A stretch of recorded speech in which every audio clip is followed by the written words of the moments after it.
Good morning, everyone. I'm sorry I couldn't be there in person, so I thought I'd do a virtual reach out and say hello. My daughter's graduation is this morning, so I kind of figured it was important that I was there too. But since I can't be in two places at once, here I am with you virtually. My name is Aaron Lloyd. I'm the president and a senior escrow officer with Sunset One Escrow. I'm also an active member of your affiliate committee and a realtor member with the board. So I know you guys and you guys know me, and I love you guys. Part of what I'm here to discuss today is escrow, since that's what I do. Escrow is a fantastic part of the process, which in California, you're never going to get away from. So the best thing I can do is give you some tips on how to effectively interact with your escrow and to create a smooth closing process. After all, we all like referrals, right? So a little bit about escrow. Escrow actually goes all the way back to the 12th century in France. And what would happen is vendors in a marketplace would go and they would transact business, but they would use someone else to hold the money until the goods exchanged. Kind of neat, right? Well, in the United States, we started adopting the escrow process in about the 1920s, and then it became a formalized process in California in the 1940s. All in all, it's been around for quite a while, and it's a time-tested process, which kind of works. Escrow is a neutral third party. That also means that we're a neutral fiduciary, so we have responsibilities as regard to the money, but we're not an agent. We don't represent the buyer and the seller, and that's actually to your benefit. What that means is that our only concern is to make sure the contract is performed. The good thing about this is, I don't know about you, but there are very few people I trust, and that's probably the same for you. We just don't live in an environment where trust is everywhere. And because buyers and sellers oftentimes don't know each other, it's a little hard for them to trust one another. So there is an assurance that's provided when you use an escrow because they're third party. They know what they're doing. Their only vested interest is to make sure the deal closes according to the agreement they have. So that's a really important key to remember. Now the neutrality, that's really important as well. Escrow is neutral. They should not be getting up in your business about your deal and telling you what you should and shouldn't be doing. That's your broker's responsibility. That's not escrow. So the thing about escrow is we're going to make sure everything that's supposed to be done in that contract is done before your buyer or seller walks into or away from that property. The escrow officer is the single greatest asset to your closing experience. And the reason why I say that is your escrow officer will probably spend the same amount of time you did with your own client. If you make a bad decision or that escrow officer is maybe used to doing things a little bit differently and it doesn't sit well with your client, that's going to reflect on you. It's kind of an important thing to think about. Also, most people don't buy homes every other day or every month. They buy one or two in a lifetime.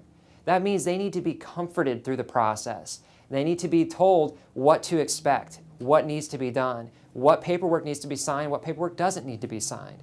These are all elements that escrow helps with. What they do is they really back you up on the real estate side. So here's a few tips to help make your escrow go smoothly.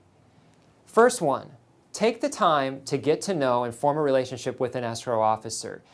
Ideally, you want to use someone you like and trust, because let me tell you, trusting someone is not the same as liking them. If you don't like them, you're not going to work well together. So take the time to get to know who they are. Tip 2, take the time to go visit the escrow office and experience for yourself what your customer is going to encounter when they go in. Whether it's to sign documents or to drop off documents or to answer questions, you want to know what kind of environment they're walking into and what they're going to experience as your customer.